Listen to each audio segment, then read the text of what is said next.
All right, I think we have a quorum, so we're going to go ahead and get started at this point. Again, if you just joined us, there is a link in the chat to a Google form. If you're an SJSU student, do take a minute to fill that out so that we can record your attendance today and follow up after the event. Hopefully everyone is in the right place.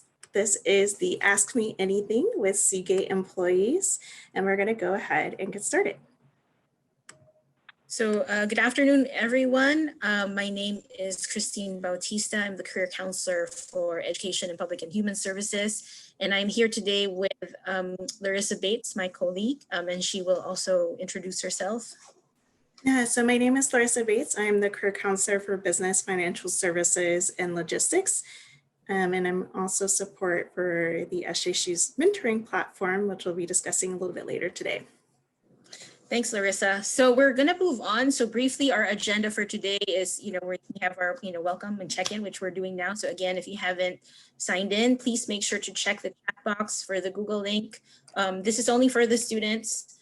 So make sure that you check in so we know how to reach out to you and provide any follow-ups. Also, we will have our panel introductions, and I will have each panelist introduce themselves. And then we will have a formal list of questions for our panel event. And then we will open it up for Q&A for students. You do have a Q&A button somewhere, so you could type in your questions. And you can even type them as we go through the presentation, and we'll see if we're able to bring up the question as we're talking with our panelists, or maybe have it answered towards the Q&A part of this session. And then Larissa, as she had mentioned, will do a quick demo of SJSU Square. And So a little bit of house rules. Again, please make sure you complete the Google form. It's in the chat box. We'll post it from time to time, as there might be some folks who are joining us later. If you have any questions, again, please add them to the Q&A and we will address when possible. And attendees' audio and video are to stay muted, so unless prompted otherwise. So SJSU is really, Career Center is really excited to partner on this event with Seagate. So a little bit about Seagate.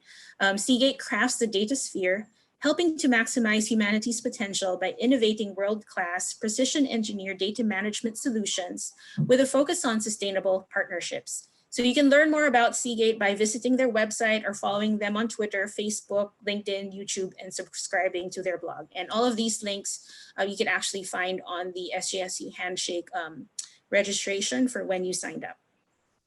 So now we're going to move on to our panelists. So I'd like to take this time to ask our panelists to introduce themselves, say what their major was in college, and tell us a little bit about their role at Seagate. So maybe we'll just do it in the order of the picture. So maybe we could start with Jeff. Hi, my name is Jeff Lian. I'm in the chip design team at Seagate, and working on the design verification of read channel IP core for the HDD controller silicon. I joined Seagate last year. Before Seagate, I worked in startup and large companies in the semiconductor industry for over 20 years. I've been both an individual contributor and a manager in the past. And for several years, I hired interns and mentored them for my team. I received a bachelor degree in computer science from San Francisco State and a master degree from Cal State Chico. So today, together with my fellow Seagate mentors, I look forward to working with all of you to prepare you for a successful transition to the workplace after your graduation. Thank you. I'm next. Hi, everyone. My name is Dragana. I have been at Seagate 12 years, but first things first, I am a San Jose State University alumni. A long time since I've graduated. Yay, go Spartans. And I actually majored in business administration. My concentration was accounting. And so I started my career, I was part of Beta Alpha Psi. And from there, I actually got the internship with one of our, at the time, big 5 accounting firms. Do network, I guess, because it does help. From there, I joined Seagate. I've been at Seagate 12 years at this point. Changed my career quite a bit and went from finance into internal communications within finance. And then now I'm actually in sales, having a position in customer experience. Really looking forward to going on this journey with you all, and hopefully this will be helpful to you as you go forward. Cool. Hi, everybody. My name is Neha Sharma. I graduated just last year in 2019 from Santa Clara University, so just down the street from y'all. I got my degree in mathematical economics, and I also did a minor in public health, so it was a little bit all over the place. And so actually, I started off as an intern at Seagate back in 2018, worked at Seagate and went to school, throughout the rest of my time. And then after I graduated, I was brought on full-time, and now I am a data analyst in our human resources department, which actually means that all of my models that I build and all of the analysis that I do has to do with people data. And it's really interesting to kind of see trends within our hiring, trends within our skill set, et cetera. So yeah, I'm really excited to be here and talk to y'all. Okay, I guess I'm next. I'm Carrie Martin. I grew up in Seattle, Washington, and went to the University of Washington, where I got a bachelor's in chemical engineering. And rather than going into the traditional oil or pulp and paper industry, I've realized that high tech hired chemical engineers. So I started at IBM out of college. I actually did 2 internships with them, first in San Jose and in Rochester, Minnesota. When I graduated, I went to Endicott, New York, and worked there for a while. Then went from engineering into sales and marketing with IBM, and went through their whole training. And after that, moved to California, where I joined Seagate. It's been 25 years.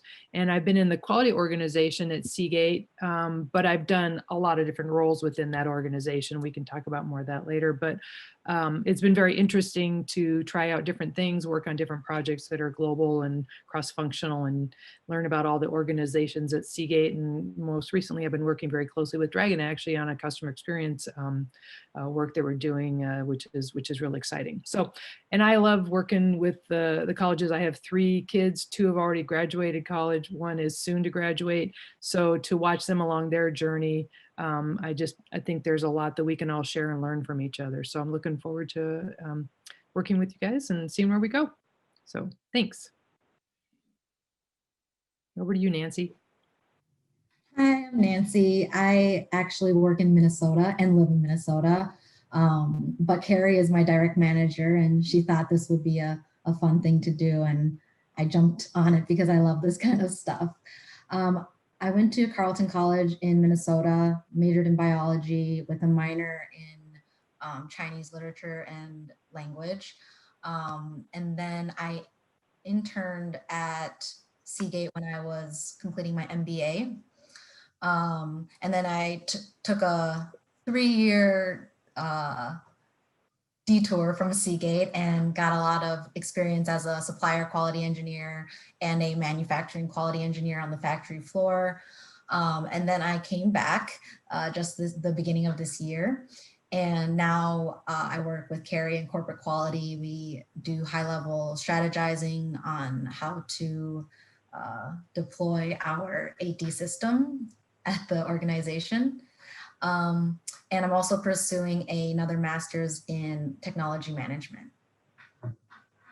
Thanks. Hi, I'm Kelly Radcliffe. I'm originally from San Diego, and I went to UC Santa Barbara. I double majored there in English and history. Then I immediately, upon graduating, moved up to Santa Cruz and started working at Seagate. So I've been at Seagate now just over 20 years. And in that time, I've been in sales or sales operations for my entire career. So I currently am the senior manager for sales training and enablement. I support the global sales organization, helping to educate them on our products, our brand, and making sure that they have the skills, tools, and the knowledge that they need to be successful working with our customers and growing our business. Great. And hi, everyone. I'm Catherine Chow.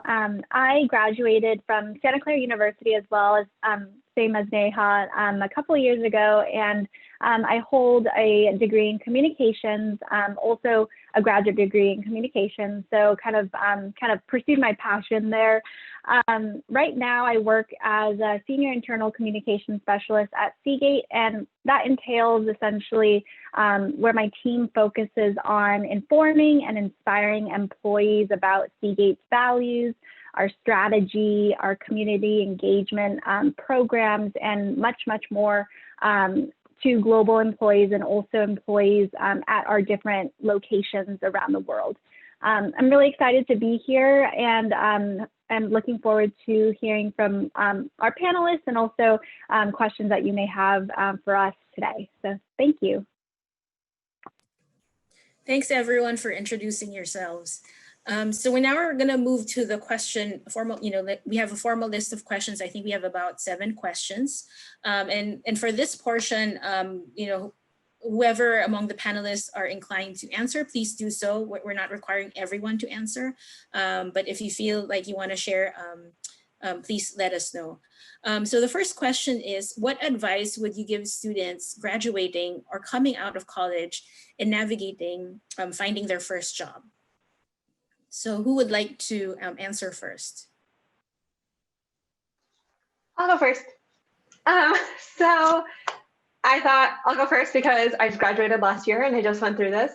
So I think the main advice that I would give is that I feel like while we're in college, there's a lot of pressure to really try to perfect everything you know so that you're totally 100% prepared to start your job. But I think that's really not true. Definitely the work that I did in college has given me such a great foundation. But as soon as you get to the workplace, there's so much more that goes into your job than just the stuff you learned at school. So I would say take the pressure off of yourself, because I found out that nobody's actually expecting you to know everything and to not be afraid to ask help, which is also something I really didn't do. I felt like I had to do everything myself to really, prove myself, especially at a company like Seagate, where we're talking about how long people have been here. And so, majority of my team has been at Seagate for 20 plus years. So it was a lot of pressure coming into that environment as a newcomer, but, everybody's always really nice. The whole point of like the first year of your job is to learn. So I would say to not stress about it. So I'll add some things there. I'm on the other end of the spectrum, but my daughter just recently graduated from Davis and started her career. So she and I have talked about this a lot, right? And I've been on the hiring side, but then I've also watched my daughter. And I would echo a lot of what you said, Neha. And I would tell everybody, don't turn down an opportunity. Don't be afraid to apply for positions that you don't think you're totally qualified for, right? I mean, if an opportunity arises, even if it's something temporary, jump on it and try it. Because my daughter did something right out of college where she did kind of a contract position, moved to Michigan. She's like, I would never go to Michigan, right? And then she that turned into a full-time job. So, but because she took that chance and went out of her comfort zone, she discovered something else where she could work. So it was great. And then the other thing I would say is, your first job is not going to be where you're going to be the rest of your career. You may stay in the same company, but you're probably going to change and try different things. And you may even change companies. But, just think about that and use it as a chance to learn, reach out to other, your teammates, like Neha was saying, and just take that opportunity to learn. Everybody wants to see you be successful and help you. So reach out and ask for that help and advice. So thanks. Carrie, I like what you said about, taking opportunities, because I also, when I started at Seagate, I started as a contract employee. So I did not start as a full-time employee. I was a contract employee for about a year before I was offered a full-time job, and here I am 20 years later. So that 20 years doesn't even count the time I was a contract employee.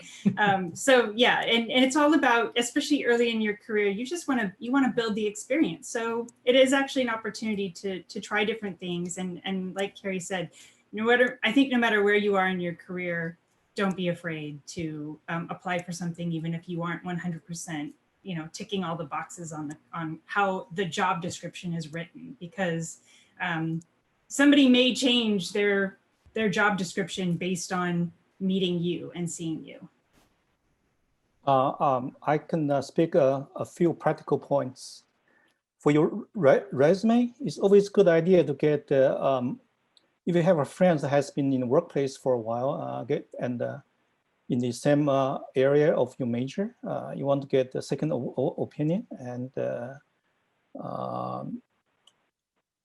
not just one. If you can get multiple friends, that would be the best. And even on the panel here, I think we could help too, to just do a review and go over, and we may be able to provide some pointers. And the other thing is internal referral is always better than just submit the resume directly to the company. Even though it's not guaranteed for you to have any advantage, but you never know. I think it's always better. And if you don't know anyone in the company you're interested, the first thing you do is go to LinkedIn and look for San Jose alumni. I think your alumni would be your best friend, even though you may not know each other, to make any referral. Even on the Team Blind a few days ago, I saw people just just asking anyone from a specific company if they could refer them for the positions. So. Another one is before you interview, you want to do some mock-up interviews, and that really helps. So you can do that with a friend, and especially if you have some friends in the workplace that has been doing interviews, like be the interviewer, and that really helps. So, and if you're in the CS or E major, you want to do the engineering job, and that needs coding, you definitely want to getting some coding exercise. And online, there's quite a few of those information now, and even some books now. So for CS students, and especially if you're interviewing for a software job. So this is, I don't know if you can see this. So this is a very popular book, Cracking the Coding Interview. So, and the first few chapters have very good guidelines on how you should prepare for those kind of interviews. So, yeah.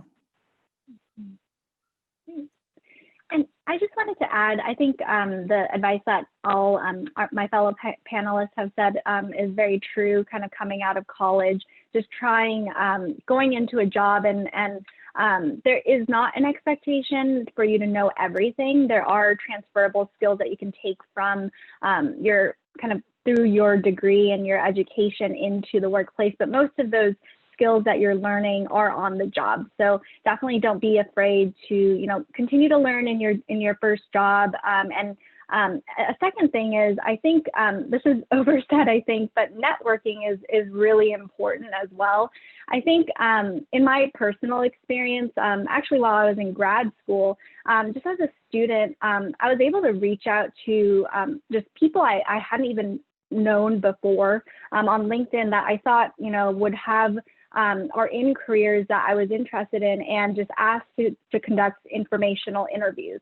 And those are really helpful in helping me learn about the industry they are in, the work that they're doing, some of the challenges they face, and just how they've grown their career over time. So I would say one piece of advice I'd give you is don't be afraid to reach out to people who are already in the workplace. I think a lot of us would be happy to provide insights and advice about how we got to where we are today, and any kind of advice we can give you in starting your careers. Even with our panelists here, I'm sure afterwards we'd be happy to sit down with you one-on-one or over email, those types of things, to kind of network with you and have those conversations about kind of what we did in our career and things we can pass on to you. So that would be my advice.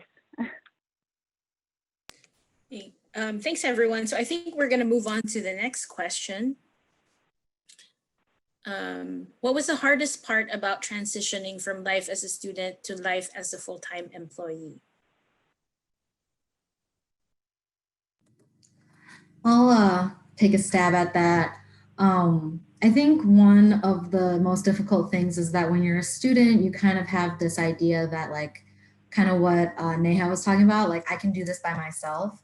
And if I ask people, like, they'll know that I can't do it by myself. And so you kind of like torture yourself and say, I'm gonna figure it out on my own. But when I like transitioning into the workforce, I think asking questions is just such a wonderful way to make those connections and to learn and to also be authentic. And people love that. People like the fact that you're being vulnerable and you're showing that, hey, I don't know everything and that I'm willing to learn. And again, they don't have those expectations, but I did have a lot of that imposter syndrome where I was like, oh no, they're gonna find out that I don't know this by heart, or I don't know all the Excel formulas, or any of that, especially coming from a biology major. When I went into quality, it's hard, especially when all of your colleagues are engineers, right? They have engineering degrees or PhDs, and that's very intimidating. But it's just something that I wish I had gotten over a little sooner, and kind of explored more and made those connections, because I think that those are so important to build that foundation for you going from the workplace. Going from school to the workplace. I agree, Nancy. I would also say another thing that was really difficult was that I felt that at school, everything was very structured. Like you start your quarter, then you have midterms, you have homework, it's due on Canvas, whatever, and then you just kind of follow a schedule. And the hard part is just actually doing the work. Honestly, I would say since coming to work, what I find harder is like more project management type of work. So where you're given a concept and you are the one who has to come up with how to attack it, how to, slot time out and everything for it. And so I think it's an entire skill set in itself that you really only learn, once you get to the workplace. But yeah, it's a fun challenge. You kind of get to learn two things at once.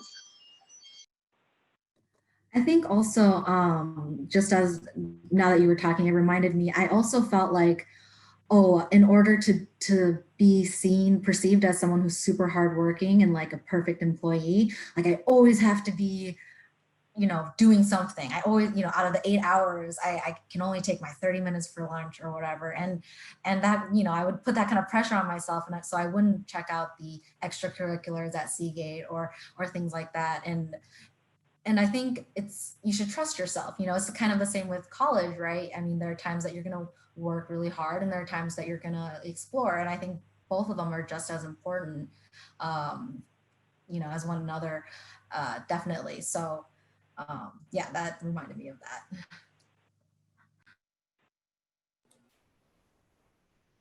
And I know I was a student and a first-time employee a long time ago, but I think the point about going from a structure to having something that you sort of have to be very disciplined about it's still sometimes the thing that's difficult for me. That continues, especially if you get into a leadership position, because you're setting the tone and the pace for the people that work for you. Another thing was, going from a place of comfort And having been used to being in school and knowing what those patterns are and knowing the people around you and being with peers, they're your age, and going into a position where you're probably the youngest person there and everybody else has been there longer, and they all speak a different language because they know all the acronyms and they assume everybody else knows them too. So sometimes it's difficult to be new and have to learn everything all over again. I mean, you're not going to know these things. You're just not, no matter how prepared you are, no matter how much you know Excel or PowerPoint or certain systems, there's still going to be stuff that you have to learn, and it's uncomfortable to learn to not know things when everybody else does. And so get used to being uncomfortable and embrace that, because the easier it is for you to embrace being uncomfortable and learning things, the easier it will be for you to just keep going throughout your career and transitioning into different types of roles. Can I just add something to that? Totally agree. Like Kelly said, it's been a while. When I saw this question, I was like, oh my goodness, I don't know that I remember. It's been that long. But what I can offer is when I actually work with the teams who come on to Seagate who are new, regardless of whether you're coming out of college or you're just a new employee in general, right? To me, I always know when people are not understanding something. So what's really key to me is ask the questions. There's no stupid question, but clarify in your mind and always ask why. Understand why you're doing something, right? Because if you don't get to that, you're sure to miss anything else that Neha and Nancy and Kelly were talking about, right? Because if you don't understand what is my deliverable here, right? What am I trying to do and why? Then you're going to get the box, right? You'll get the parameters of, okay, this is what my person who I'm reporting into really wants. So how do I get there? Then it's in the problem solving, right? And then you ask questions and ask for help, right? When you get stuck. I honestly, when I have a person coming, I actually just had an employee a little while ago who was working with me and my team for a while as a contractor coming from the college. And to me, my premise is he doesn't know really anything from the work perspective, right? Like I assume that I have to kind of handhold him through everything, but I could tell whether he was understanding something or not just by the questions he was asking. So just make sure you do that. You may think you're annoying or, whatever, but kind of get over that, right? Make sure and write notes, please, whatever, right? Even if you're using computer, just let them know, okay, I'm writing notes, or have a piece of paper, the old style way, whatever, right? Don't come back to me after we talk about something two or three or four times, right? It's like, oh my gosh, we went over this 4 times, right? Did you take the notes? So anyway, those would be my two things as you kind of come in, just from the exploration, curiosity, totally, come into that in your role. I think that's really, really key. Yeah. And I would just add a couple more things there on that social side. And I remember, like Dragon, I was like, I got to think about this when I went from college to work. But one of the things I did was I moved across the country, and I moved from West Coast to the East Coast. I knew nobody out there, and so I had to really make a point of finding some of those social clubs. I joined the softball team, and I did different things that they had going on, and so you want to make sure you build those social contacts, especially if you're moving away from your normal set of friends. And the other thing that a lot of the companies are really big, and we're doing this a lot at Seagate, is these employee resource groups. So we've got our women's network, we've got our young professionals, we've got people of color, we've got all these different groups and clubs that are kind of started. Find one of those that has a common interest, and you'll make some more friends too, because that'll help you get those connections inside the company and start building that up and start rounding out. It's a whole new social life and a world that you're going to build, and friends and contacts. So look for those and take advantage of those as well. So we did get some questions from the audience, and I think it's related to what we're talking about. So I do want to ask them right now before we next move on to the next pre-prepared question. So if maybe one of you guys could answer this question. How do you deal with difficult coworkers or non-collaborative people? So a lot of you have been talking about, coming in as this fresh grad, and then you're dealing with people from, different generations or different experiences. So yeah, I'm curious, like, what would you say to that? And anyone can take it, who would like to answer. I can answer this one. Okay, Nancy. Carrie's looking at me. I have a very strong personality, so sometimes people do kind of rub me the wrong way. But I think the best advice I can give is kind of changing your frame of mind. So, you know, why are they being difficult to work with?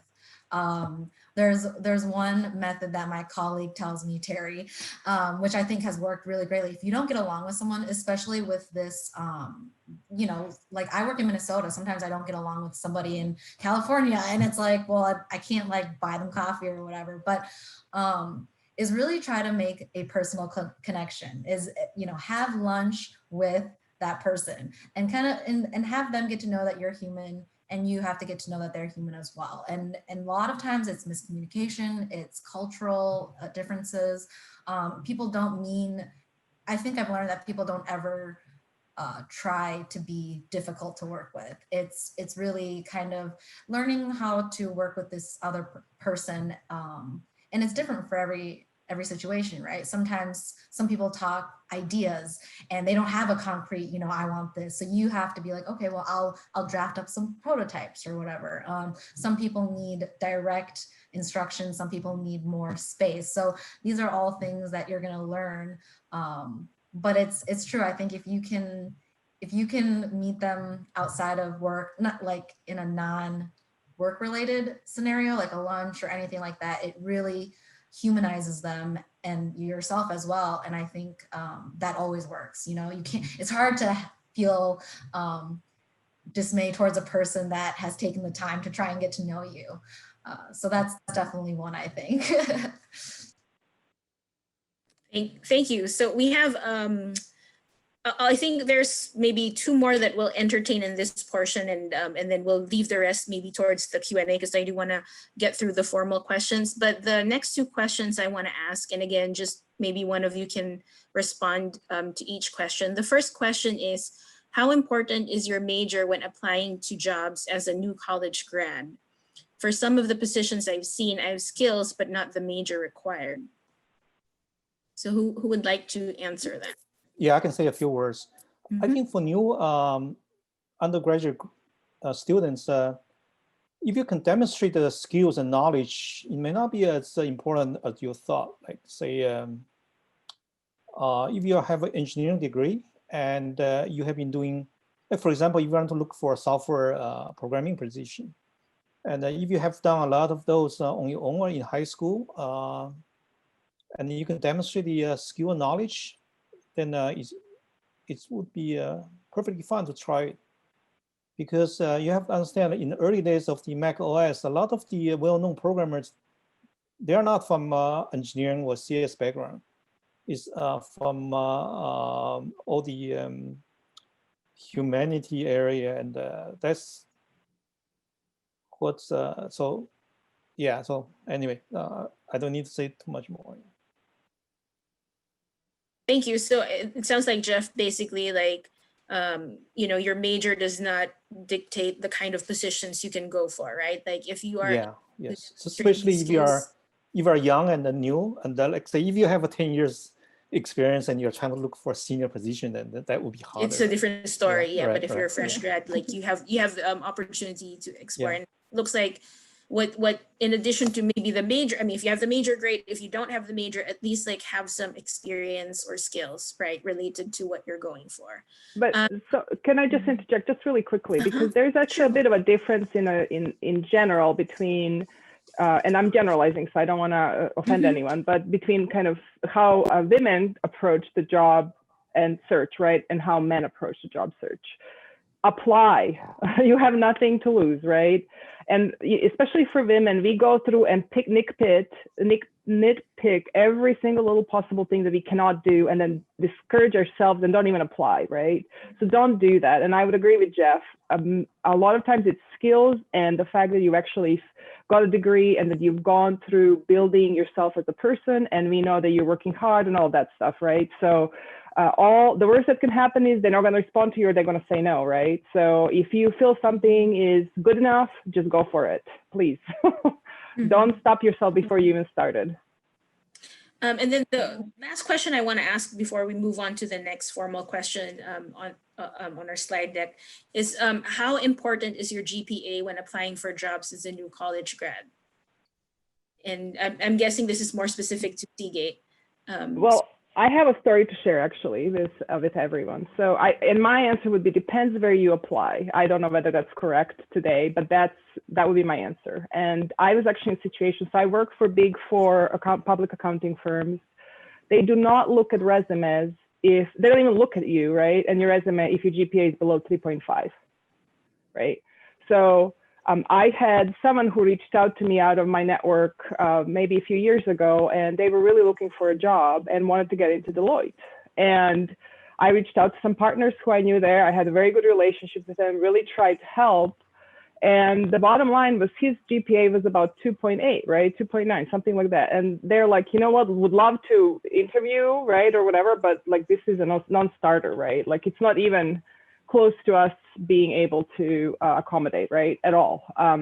So I think, you know, he did get a job in a smaller firm. I do not doubt the abilities, intellect, any of that, right? But what that shows for the environment you want to go in, especially like, for example, in public accounting, it's really hard in the beginning, right? They want you to work hard. And and the GPA really shows how much of the energy were you willing to put in throughout consistently over a period of time, right? To get to somewhere. It doesn't really matter what the major is. It's more about building the skill set or whatever. So anyway, I'll just leave it at that. I could go on forever on this. Yeah, thanks. So it looks like it depends on the position you're going for, and it also depends on the organization, right? Like what criteria they're looking for. So, but always apply. Yeah, always apply. Okay, so now let's move on to the next question. And again, like it's just I'm being mindful of the time because we do have like other questions. So whoever just feels like really excited about the topic, please answer the question. How do you combat imposter syndrome? Oh, this is like me to the bone, so I have to answer. Sorry, and then I'll stop. So the last 3 jobs that I held at Seagate were new positions that no one has held before in the company, right? So talk about doubting yourself every step of the way. That would be kind of that part of it. And actually, it took me a while, and someone very wise came to me and said, when I said, okay, this is how I was feeling, she's like, well, this is like a classic case of imposter syndrome, right? I'm like, oh my goodness, no way, right? But it really is. And so I did a lot of research on this and like trying to get myself to a place where it's like, okay, you know what, I can do this, right? Like I'm relatively intelligent, right? Whatever. There are 3 things, bottom line. Some people don't really feel it. A lot of people do. And there are 3 things that are kind of key. Part is contextualizing and normalizing the feeling, right? So that means, you know what, admitting that you're feeling a certain way, right? That you're feeling assured, that you're scared, that you're fearful, all of that stuff, right? And also kind of depending on the environment. I am part of Women's Leadership Network a lot of times. I'm the only girl on the phone, right?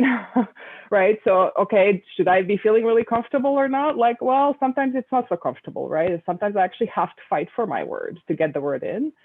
But the second piece that was really important for me personally was to start reframing how I'm thinking. And that was the key. So being really mindful and aware, what are you telling yourself in certain moments, right? And so, you know, there are people, so how to say this, look, I don't feel like any less or more intelligent than the next person, right? So it's not so much about that. It's really about what are the things, how do I relate to competence, right? And what do I think I am in that context? Failure and mistakes and criticism, how do you take that? And the fear, right, of success, fear of that someone's going to say something to you, all that stuff, right? So just really start being very mindful and start reframing in your head what you're telling yourself, right? And why. And then in all honesty, there's no easy solution. What you got to do is show up every day. You just got to go through it and basically just do it the best you can. Like that's really the other way. No one can take it away. No one can do it for you, right? You gotta kind of learn, try to gain the competence. I spend usually a lot of time, or try to spend a lot of time reading and making sure that I'm kind of getting myself to a competence level that I need to be, right? So that I can actually have the intelligent discussions. But then on the other hand, it's like, you know what, you're just gonna have to, I don't want to say fake it till you make it, but kind of feels a little bit like that, right? You just gotta show up and do the best you can. And then have a great team like Carrie, like I worked a lot with Neha as well, right? Who support you in all of this craziness. So anyway, that would be my three. Can I also add that there's some really interesting studies on imposter syndrome, and some of them actually indicate that it pushes people to be excellent, and it's kind of one of those double-edged swords too. I mean, don't be abusing yourself or torturing yourself, but at the same time, acknowledge that it's a mechanism in you that, again, reframing here, is a mechanism that's pushing you to be excellent. And I also think, again, like by normalizing it, talk about it with people that are on your team. I always joke about this. My last mentor, I thought she was like the strongest person. She was in the military, she seems like fearless. And then she would say, yeah, sometimes I would cry too. And I'm like, you cry too? Like I know it's nothing to celebrate, but it's also like, wow, someone I so respected, someone who's so respected. And I just never thought that someone like her would also have struggles when she started. And you can only normalize that by talking about it, by saying it's okay. And again, by saying, okay, well, I know that being hard on myself is something that's helped me to get through obstacles too. And again, reframing that to be like, this is just part of my process, and showing up. Yeah, I think that's a great way to do it. Thank you. So I think we're going to move on to the next set of questions, and I think Larissa will be taking over from this point. Yes. And since we are kind of short on time, again, I'm going to ask if, just one or two want to spend a minute answering the following questions. So the next topic is just general career advice. What are some common misconceptions about finding a job? Is there anyone who would like to take this one? All right, I'll say a couple things here, because my daughter just went through some interviews and getting a job, and she was, like I was mentioning, in Michigan for a couple of years, and she just got a job, landed a job in the middle of COVID back in California. And as she and I were talking through this, I mean, it's intimidating to apply for a job, right? But, once you start interviewing, hiring managers don't put them on a pedestal. They're still people, right? And so a lot of times they're still trying to figure stuff out too. They may not have been a manager for a very long time. They may not be experts in, in all of the management things and stuff too. So sometimes they're learning how to sort through candidates, determine the best qualifications. They're kind of figuring out as they're going along. So it's okay to, ask a lot of questions. And, I mean, the managers aren't perfect either. So just keep that one in mind as you're going through stuff. And, remember that, we're all people too, and we're all trying to figure out the best thing as we go along. So. I would also add that I think in your job search, like, especially if you're getting rejected a lot, it can start to feel personal. And it's actually funny, I've actually gotten the chance to like interview a few people, because we did hire 2 more people after I joined. And so, literally when the team is talking about you after you've interviewed, literally nobody is saying no because they don't like you. They're saying no because, somebody else was potentially a better fit, like skill wise.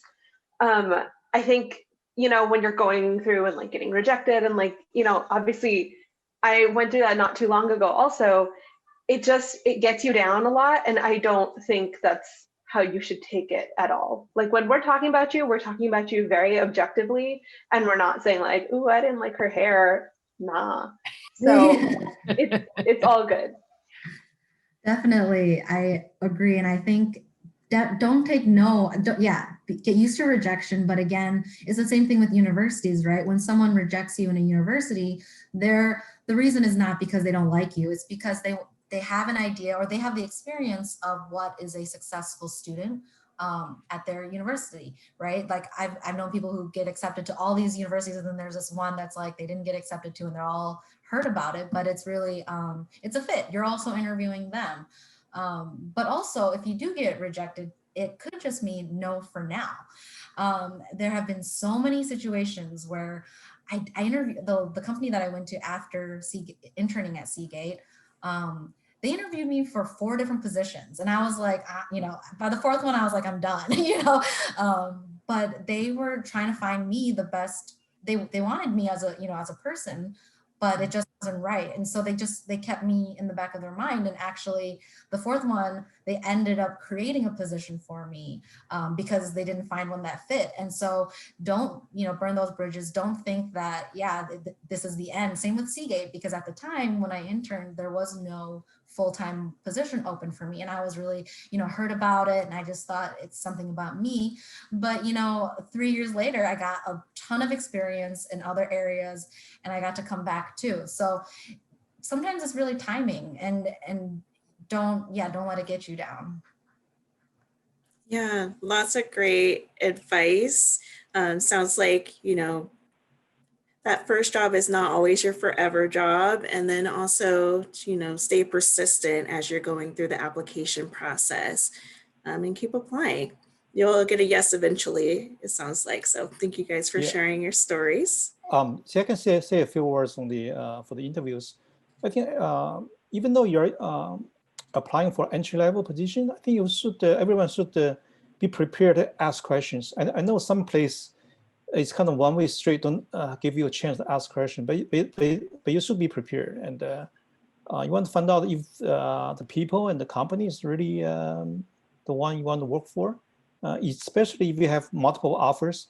And that could be your basis to one of your considerations to select the best offer that fits you. So. Yeah, great. Definitely good advice to also make sure you're doing your due diligence and research ahead of time so that you're able to ask questions during the interview. Great tips. Next general career advice question is, can you guys share some of the experiences where you've had either yourself or others majored in a particular field, but ended up in a completely different field? So I think this kind of ties into, one of the questions that was asked earlier about, skills and experience and how they're able to kind of transition if need be. So maybe if one of you wanted to take this one and add a little bit more to that earlier answer. Yeah, I could take that first. I've jumped a lot around in my career, actually, and I am a CPA, right? Majored in finance, and then even within finance, I had different roles from compliance, from being an auditor to compliance within Seagate to internal communications to business support for sales, and then moving into sales. And I think really, so it's not as uncommon actually, and I really think don't tie yourself up to a particular major, because you probably have a very high likelihood that you're not going to end up doing that kind of towards the end of, as you're going through your career, right? You will reinvent yourself probably many times until you kind of find your spot, right? As I was working through the accounting and all that stuff, I realized I really don't enjoy that much numbers. What I really love is people. So to me, being in the consulting services kind of, it works because it was tied with working with people, right? But like as I kept progressing through my career, that was really the main driver for me, right? So so I think if you get to that point where you're actually going to think, okay, well, I'm not sure that this is the right thing. Again, I cannot emphasize enough networking within or outside the company, right? And networking within the company is really stretching yourself to find projects and ways to actually reach across and outside of your functional organization. So that way you can actually build that network inside a company. And then when there are things that are even hard, right? Not even just looking for a job, but like you already have proven that you can work with other teams in a different way, right? So that when you potentially down the line, you never know, right? May want to join that team, they already know you. It's not the hard conversation, right? So anyway, so that would be just my thing. You don't think that your major is kind of set in stone, because it probably is not. And you'll have different kind of milestones throughout your journey.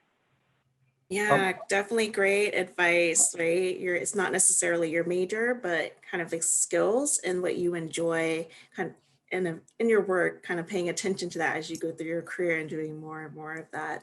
So yeah, thank you. So I can say a few words. My major in both undergraduate and graduate school, master degrees, computer science. But since I work, I have pretty much all to the hardware design area. But when I started doing the hardware related work, it's not like I started to be a double E major doing hardware design. So I went into design verification. That requires a lot of CS skills. So over the years, from doing that work, I slowly learned all the hardware design skill set. So that's an area where there's no clear cut if you are in CS or double E, that you can, it's pretty interchangeable in a sense, depends on your interest. So. Great point as well, kind of making sure that you're paying attention to, you know, your interests and your skills and your enjoyment and work as you go forward in your career. And a lot of time there's overlap, right? You can transition to different areas once you're already in the door. Great.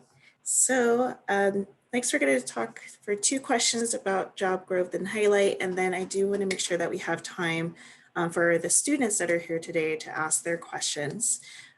So again, we're going to try to keep this to, you know, 1 to 2 folks answering about a minute max. So the next question is, how do you ensure you continue to grow and learn in your career once you are out of school? Well, this is basically my job, so I'd love to answer this. If you know, once you get to a company, most likely they're going to have things that they want you, courses they want you to take, or training that you need to engage in there. So definitely do those. They're most likely also going to have some other type of platform where you can continue to develop your skills, such as at Seagate, we have LinkedIn Learning. So we can still take courses there and learn all kinds of things. But there's professional societies to belong to. You know, for me, there's sales enablement societies. You can learn from your peers, get, you know, ask questions from people in your profession and get responses. And I've even, you know, invested in taking classes through, you know, UC San Diego on adult learning. And, you know, and most companies will reimburse for, you know, continuing education. So there's all kinds of opportunities to either within your company or on your own to look into things that you still want to learn. And of course, everything, you know, we're all, well, most of us are working from home now. It's really easy to do virtual learning as well. I completely recommend that. And that's what, you know, we're doing within Seagate, is all virtual learning. Also, I would say, you know, if your company has an opportunity to participate in some kind of mentorship program, thanks to our Women's Leadership Network, that is fantastic. So I'll give you an example. You know, I signed up for the mentorship program sort of thinking it would just be like a once a week talk with somebody who is more experienced than me, but actually it's kind of grown off into like its own, like almost like unofficial internship that I'm doing with another team. It's with our team that's really using a type of software to detect different defects on our hard disks. And so what I got to do is they actually are letting me build my own model to contribute to their portfolio models. And so I'm, you know, I meet with them 2 or 3 times a week. And yes, it does involve doing work outside of working hours. So I do work in the evenings and on weekends, but the opportunity to learn something that is, first of all, so proprietary to Seagate, and second of all, that's helping me learn more about exactly what I learned in school has just been like fantastic. So finding those opportunities as well is like so important, and people are so willing to teach you if you're willing to learn. Let me say a few words. Nowadays, you can really do a lot of learning online, like Coursera, Udacity, and many of the classes are free. And I took advantage of that too. And the other thing is in Bay Area, it's one of the best location where for semiconductor industry, where we have the the biggest conference and shows. So for students, you can go to many of these conferences for free. And when you're out of school, if your company don't pay for it, you can just go for the exhibitor pass, and it's a good idea to once in a while to see what's the industrial trend and what's hot. And there's a couple of conferences in the Bay Area that's if you are in the WECS major area, it's Hot Chips in Stanford. I'm pretty sure the students is probably free, it's fairly cheap. And also the three big Cat 2 vendors, Synopsys and Cadence, they have the annual user conference. And Synopsys, the one is more generous, pretty big. You usually can get in for free, and it's 2 or 3 days in the past. But this year, because of COVID, I think it was virtual. So take advantage of that for being in the Bay Area, and this is the best location to take advantage of these opportunities. Yeah, absolutely. And a lot of professional associations are offering webinars and resources for free, especially during the current health and economic situation right now. So definitely make sure to take advantage of that. And I also put in the link, as students from SJSU, you do have access to LinkedIn Learning for free. So I put the link in the chats if you are interested in looking into that. All right, so I believe this might be our last question that we have preset. And it is, what is your favorite part about your job? I love that I get to be creative. When I first started with Seagate, I was doing account management, which is sort of like inside sales. And as much as I loved the interaction, having direct interaction with customers and being on an account team and building relationships there, that was actually a lot of fun. But it was pretty set in the things you have to do from day to day. You know, there are certain things to do on Monday, there are certain things to do on Wednesday, and there are certain things to do on Friday, and that schedule never varies. And after a while, I found that didn't fit for me. And so I started branching out, and I did different things. I had a couple different roles before getting into training and enablement. And I love that I get to be creative and I get to build, and I'm doing things that nobody else is doing. And that's my favorite part.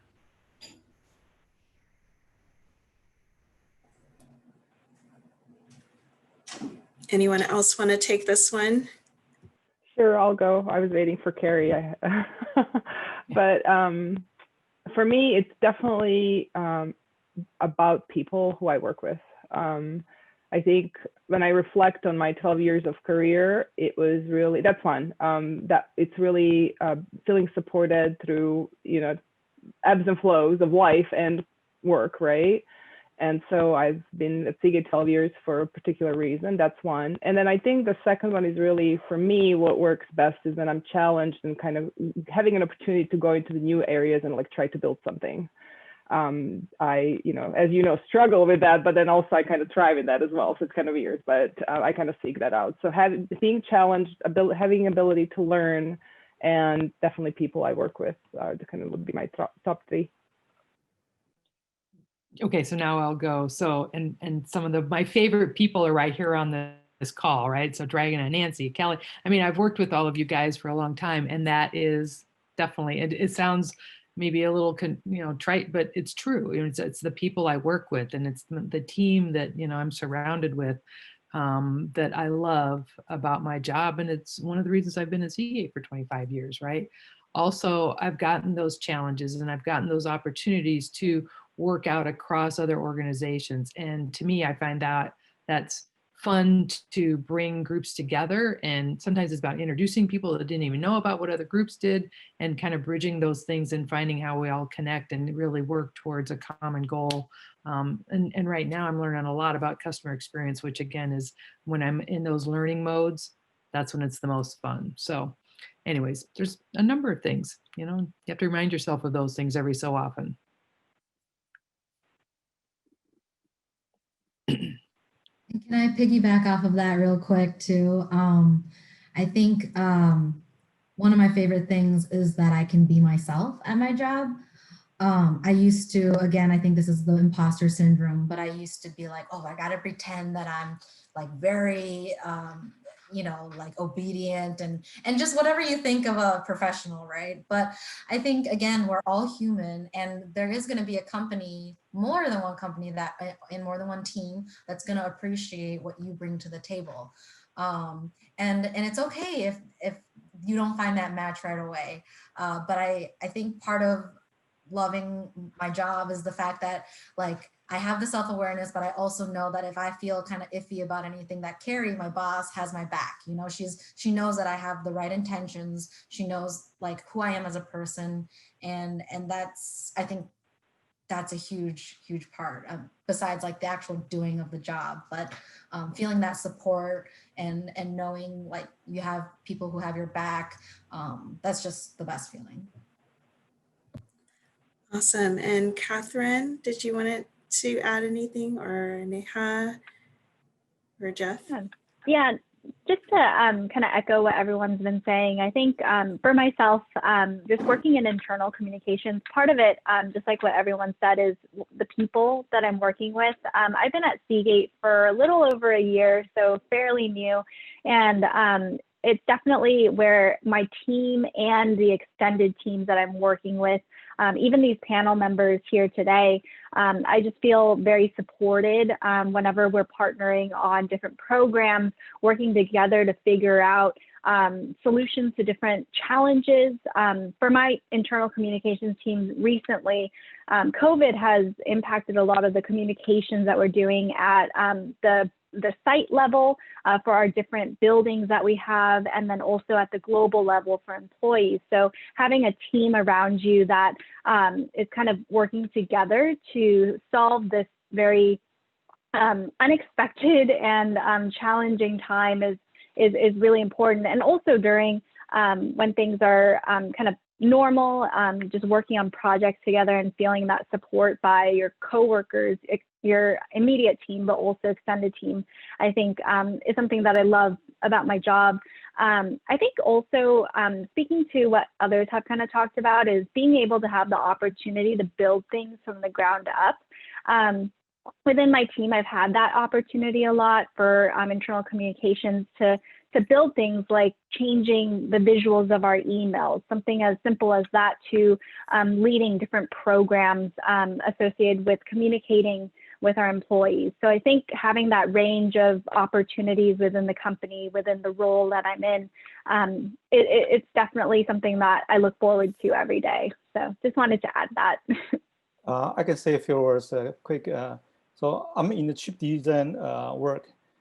For me, and the best satisfaction and the best part is when the chips comes back from factory and it works and there's no major bug. And that's because especially nowadays, it's the wafer start cost could be many millions of dollars, like multi-million dollars. So if there's any mistake or you have to respin, make any fix, it's very costly. So that's, but even in my early days of career, when the CPU at work on come back, and it was eventually used by the first 3D gaming box, the Nintendo 64, and that was very good feeling. We even got a free game console. So yeah, that's, I think different area, you have different type of satisfaction and favorite part. Yeah, that's a really great point that, right, is very much tied possibly to the role. And that's why this is a really great question to ask at the end of the interview. If you don't already gather this information to your interviewer, right? Finding out what they love about the job will very often reflect the company's culture and values. So thank you guys for sharing. Now we're going to transition to student Q&A. So students, if you have questions, at the bottom of your Zoom, there is a Q&A button. So you can go ahead and type your questions in there. You can submit them anonymously, or you can attach your name if you'd like.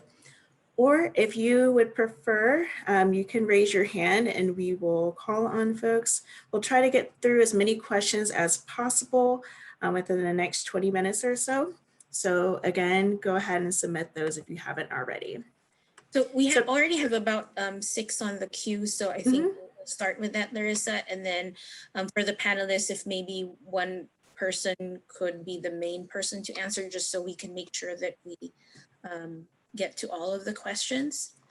I'll just start with the first one, Larissa, and then you can switch. Okay. Yeah. What advice do you have for international students who require future sponsorship, who are looking for internship or entry-level job opportunities? So I don't know if anyone can speak to that, and I'm actually not sure like how it works at your organization. Yeah, so I don't know, like I was an international student, but I wouldn't mind connecting separately and see what, what that means, if it's the sponsorship from the company versus just trying to figure something else out, but that's what I'm assuming. But I know for me, it was really hard to get I stayed here a different way. So I know that can be very, very hard to pull off. But I wouldn't mind talking with the person if they are willing to give you guys their information, and then I can connect separately. Yeah, actually, like we will encourage, it was posted anonymously, so we will ask that student to find Dragana on SGQ Square, because you can reach out to her that way and you can ask your question directly. I can say a few words. I'm not up to date on the latest, but I was hiring interns in Berkeley. I think that for internship, it's okay. So you all get the practical training, so that's not a problem in general. But when you're looking for a job, I know some company now, I know Berkeley doesn't hire sponsor one. So you want to find out whether or not the company is open to sponsorship. If not, then don't even try. So just look for, some bigger companies usually do. And like try Seagate, that. if it's technical, it's getting harder now, but so. Yeah, I think with Seagate, if it's a technical position, they do sponsor, and I know other like very large companies like Siemens and stuff do as well. Yes, just like Jeff said, ask ahead of time and make it clear. All right, sounds like great advice. Maybe spending some time with that job description to review if it's open for sponsorship or not. Usually they will include that information there. So next question is, how do you ask someone for recommendations or a referral without sounding desperate? I think it's, go sorry, ahead. Go ahead. Go. Oh, okay, I'll just really quickly. It depends on who you're asking. If it's somebody that you already know, hopefully you don't feel desperate asking for a recommendation. But if it's somebody that you don't know well, a great place to start is maybe, why do you want that person's recommendation? Start with that. You respect them for this, or you appreciate where they are in their company, or there's something about them that you want to get their recommendation. So I recommend starting with that, why you're asking that person for your recommendation. And then it's not so much about being desperate, but that you're expressing to them that you respect them and you value their voice, and their voice is powerful in giving you a recommendation. Yeah, exactly what Kelly said.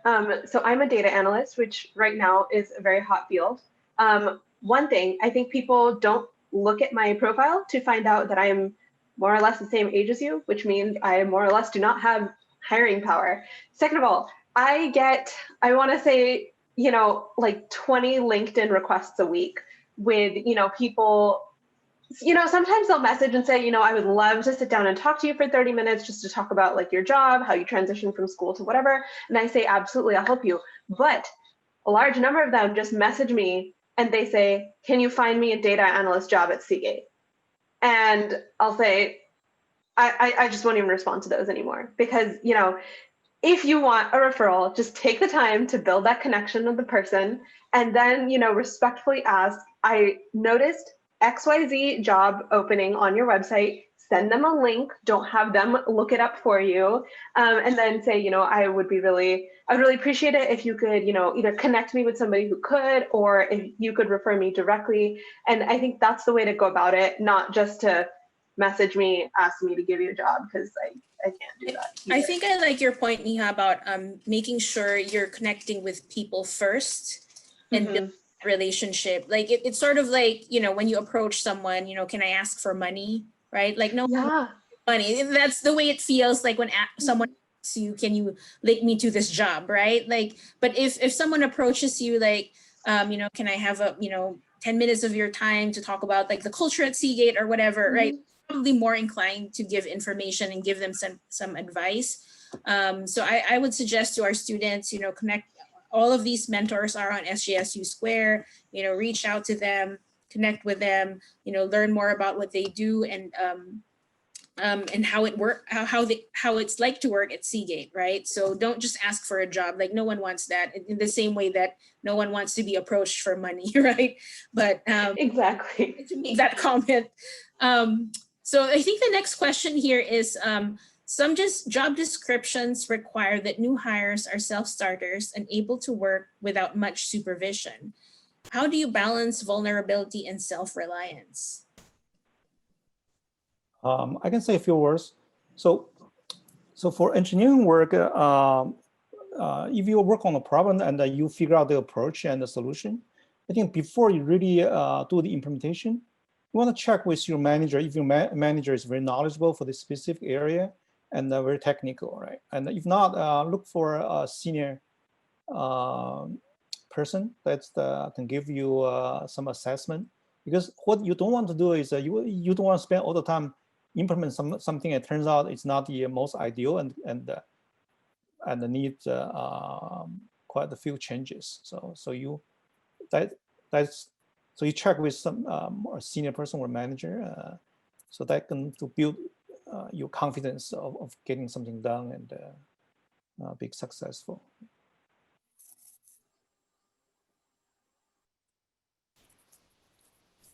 And I think that there's a difference. I mean, being a self-starter, I think when a lot of people are asking for you to be a self-starter, it's just to make sure that you're motivated and that you're disciplined and that your manager's not going to have to.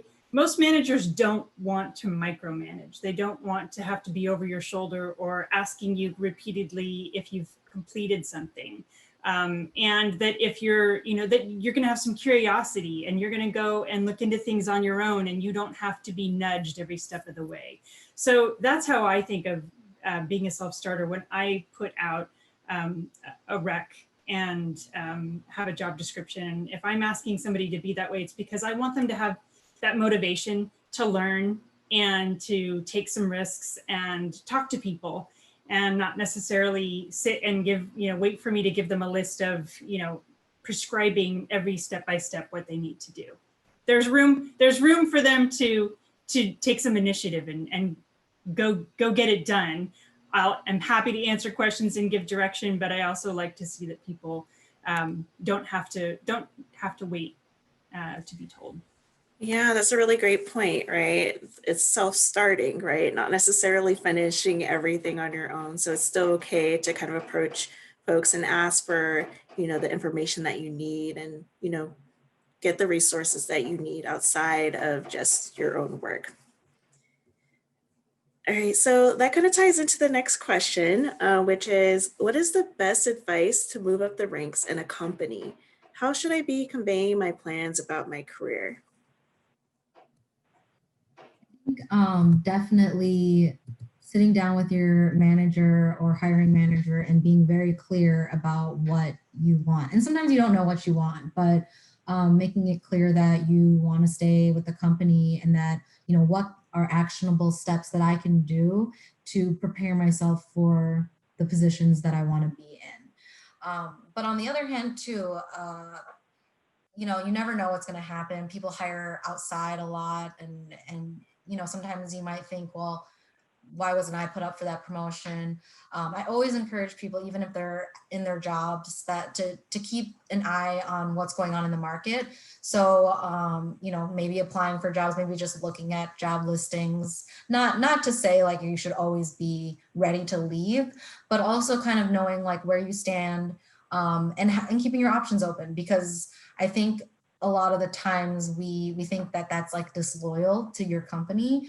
But I don't think that's the case. I think it's just being aware of what's around and what like where you would fit elsewhere, because especially as a woman, sometimes you might not know like comparatively where you could be at another company in a similar role.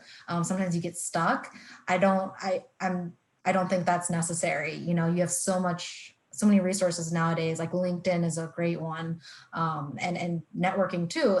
Just figuring out, hey, is this how much I should be getting paid? Is this how fast that, you know, I should be going up in the ranks or positions? And then also to be patient, because, you know, to balance that, because, you know, you don't want to be going from job to job to job, but at the same time, you want to know too that like you have options, and that's a good place to come from too. If I can, just a couple of quick points. So one thing is be mindful of the timing, right? Because you don't want to come into a job and then ask about your next step in the career a month into the job, okay? So because to me, that would be a huge red flag. So you do need to Nancy's point, you need to put the work in, right, a little bit, right? It's not going to happen overnight. So you do have to be patient with the process as well. Second thing is definitely voice kind of your intentions and kind of your aspirations. Try to learn in that field and have, you know, hopefully your manager, whoever you're reporting into will, you know, help you develop towards where your goals are and where you want to go next. That's there, but there is a little bit of a natural progression, right, where you have to go through certain harder stuff, right, to learn and then get to the next level. So like expecting to come into a job and be promoted within a year is probably very unrealistic, unless you're like a total star. Yep. I think that would be, so just be mindful of the timing, because it may come across a little bit wrong for sure. And then, you know, I usually ask interviewees, what are their, like, where do they see themselves from 5 years from now from the professional perspective? So kind of having a direction. I know that probably doesn't pan out anyway, but just, you know, understanding kind of your place in the world and where you might want to go is, for me, is kind of important to understand that that person actually has that vision for themselves. And then how can I help best in that too, right? Yeah. Yeah, I'll just tack onto there a little bit what Dragana was saying. It's not just about time in a position; it's about the contributions and the achievements you've had. So, if you're communicating regularly with your manager, you're talking about those things, and you should be always thinking about the value that you've brought to the organization, what your achievements are. Here's things I've done. And ask those questions. What else can I be doing? What else can I be doing? And also, as you're looking further down, you know, out to the next levels, ask for those descriptions that say, you know, at this job level, you're expected to do this. You're expected to have this sphere of influence, this scope, here's how far reaching your, impact is across the company. Know those progressions so that you can be thinking about that and then looking for those opportunities and projects that will afford you those opportunities to say, okay, I'm doing this. Is there something more I should be doing? I'm really interested in that next level, or what can I do? And don't just sit and compare yourself to other people. Be careful about that, right? Because it's what you've done, and think about what you've accomplished and have those discussions. So most managers are pretty good about that if you have that discussion. And the whole idea of a mentor, having a mentor that's within the company that can help guide you as well and answer some of those questions. I had a mentor, a couple of years ago that we had a lot of conversations about what the next level of responsibility was, and how she should present those to her boss, and what to do. And it was really good conversations, and it made her stop and think about those. So look for those connections as well. But I guess another part that I do want to add to this, right, is for whatever reason, sometimes you feel like you're doing the great job and the things are just not happening, right? And so then, to Nancy's point, don't wait for that moment to start looking as well, right? It's like you have the right and the ability to actually look for vertical moves outside of the company as well, right? So that's always an option. And so just kind of have that in mind also, because you may be communicating, doing the good job or whatever, and for whatever reasons things are just not happening. It's okay to do the right thing for you as well in that as well. And speaking of self-starting, sometimes managers aren't as great as you would hope to guiding you. A lot of the times they it's just not the same path, right? Especially if it's a different time or anything like that. And to be kind of persistent, or to look, elsewhere for a mentor or someone who, may have more time or an idea. It doesn't have to be somebody directly in your department or anything like that. But really looking anywhere that may be beneficial to you, and to understand, again, we're all human, and if a manager is not necessarily doing what you wish that they were doing in terms of putting your name out there or anything like that, you're not stuck. You can express and be persistent and persevere through that. Okay, so we have about 2 questions left, and I'm hoping that maybe just one of you can answer, since I'm just being mindful of the time, and we do want to do a quick demo of the platform so our students can know how to find you. So the second to the last question is, how do you maintain mentorship and show gratitude? So if one of you can answer that. So a lot of you have talked about like finding a mentor and all that stuff. So once you do have, find a mentor, how do you maintain that mentorship and how do you show gratitude? I actually think that Neha should answer this question, because I know that she has had a mentor that she really appreciated, and she talked a little bit about that. Yeah, definitely. So I would say to maintain the mentorship, biggest thing is, always schedule regular meetings. It's okay if you have to like move it, or if your mentor has to move it, but just like keep it on the calendar so that you do keep that maintain that relationship. Especially because we're virtual, it's so easy to just like forget that some people exist, especially if they're like not on your team, you don't work with them every day. So there's that. And then I think the way to show gratitude is, so I think my situation is a little bit different because I'm actually like doing work for their team. But, if they're helping you with something, or if they suggest, why don't you read this book, or why don't you try this, or why don't you try this course?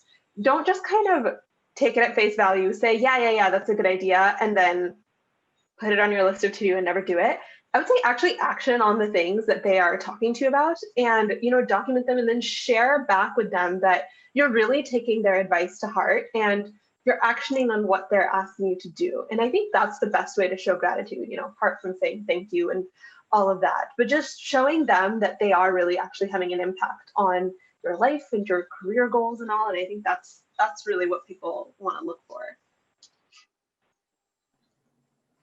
Yeah, that totally makes sense, especially if someone's volunteering their time, right, to help you, right? They want to make sure that that time is being used fruitfully. So that's a great way to kind of show that you're actually paying attention and following up on the resources that are being provided to you. And I love the tip of putting, just some time on the calendar, even if you have to switch it, that at some point you're going to be connecting with that person again.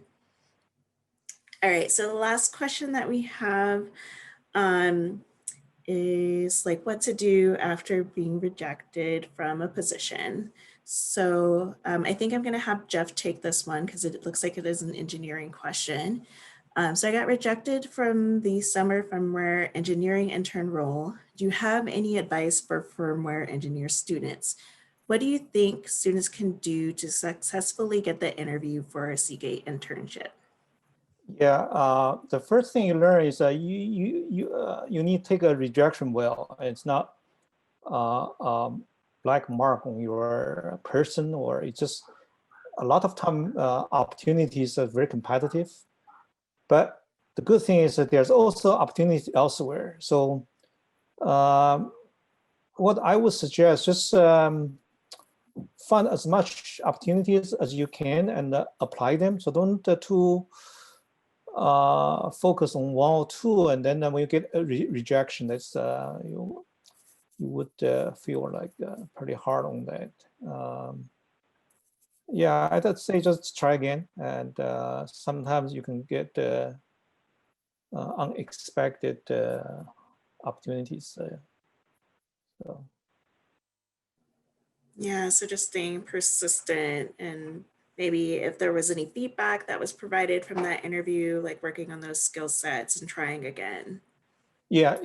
You always want to ask for feedback. I know some places, I know Google usually doesn't give you feedback, either for legal reason or somehow.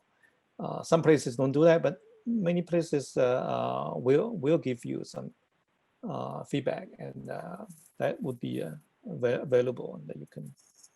Yeah, I think if you really wanted that job, definitely ask, and there's ways to ask that isn't putting them on the spot. And also when you ask for feedback, I get really scared about it, but you're also showing them, I'm willing to address things and I'm willing to learn. And that honestly has been one of my kind of always go to questions at the end of an interview. I always say, I'm not going to hold you to it. But just based off of our interaction and your knowledge of the position or what's needed from the company, how do you think I would fit? And if you approach it from that point of view, they're usually very willing to say, I think this sounds like a good fit or not. And I think that also helps give you an indication of what kind of answer you're going to get later on. Instead of waiting and waiting, you kind of know, okay, that went well, or those things, you get an indication. So it can be scary, but I always ask that at the end of my interviews. Yeah, and also there's a general saying, if you really want the one particular job, don't make it your first interview. You want to have a few interviews under your belt before you really try the one that you really want. So. Yeah, that's great advice to, practice, refine that interview skill, and then go for your top pick. Yeah. And I also really like Nancy's kind of advice of making sure that you ask during the interview if they have any feedback, if they can provide that to you, so you know what you can work on in the future. All right, so before we move on, we'll give a virtual round of applause to our panelists. I'm sure many of you in the audience want to connect with them. So as Christine mentioned, I'm going to briefly demo how you can get connected with these folks. They are available to support you, to help you, to mentor you and guide you. If you have questions that are specific to any of the panelists, you can reach out to them. And they're actually on our SJSU Squared Mentoring and Meetups platform. So if you have not heard of this platform before, I would highly encourage you to check it out. All of these folks are available for one-time career conversations. So those informational interviews where you're asking a lot of the same questions that we asked today, like what does your career look like? How did you break in? What tips of advice do you have for me? Things like that to help you as you start to launch your career journey. And this platform is available year round. So if you are heading into midterms, it's something that you can maybe bookmark and come back to during winter or summer. So this is a link to the platform. I did put it in the chat a little while ago. I'm just going to switch over real quick to share my screen to show you guys how to get here. All right, so if you want to follow along, we're on the SJSU Career Center website. So if you just Google SJSU Career Center, will be the first thing that comes up. And under our resources tab is where SJSU Squared is linked. It has a little overview of the platform. And if you click on the image, it will actually prompt you to do single sign-on if you're not already logged into your SJSU One ID. This platform is very similar to LinkedIn, so you will have to create a profile. It's very similar to what you have on LinkedIn, headline, summary, work experience. And if you prefer, you can actually just link your LinkedIn account to build your profile after you've completed the sign-up process. Once you're on, it will make a recommendation to you depending on how you filled out the questions. If you don't want to connect with that person, you can just skip, and then you can go to this quick connections tab and have access to our full database. And what do you know? Look, there's already some of our panelists online available for you guys right now. You can also search by specific company or role title to find additional contacts as well. So here are the rest of our panelists available for you guys to connect with at any time. So I encourage you guys to get on here and continue the networking after today. Christine, anything you want to add to that? No, that's pretty much it. So I would encourage you, It's been great that our folks from Seagate are here today to talk about themselves and their experiences. And, you know, we have SGSU Square for you guys to continue the conversation with them. And hopefully you can follow up with, you know, more questions on how to get ready for launching your own careers. And then also, yes, you can follow and subscribe us. We are on different social media platforms. You can follow us on LinkedIn. We have our own YouTube channel, and you can also follow us on Instagram. And we will also be sharing this feedback. And if you can fill out the form, that we'll try to post it right now on the chat. But if you have any other questions, please feel free, like last minute questions before we head out and thank our folks here. So I think we are good. Thank you, everyone. If maybe we could have the panelists stay on board, but the rest are welcome to leave the meeting. Thank you so much for staying with us. I will stop recording now. Thanks, everyone. Thanks for spending your afternoon with us.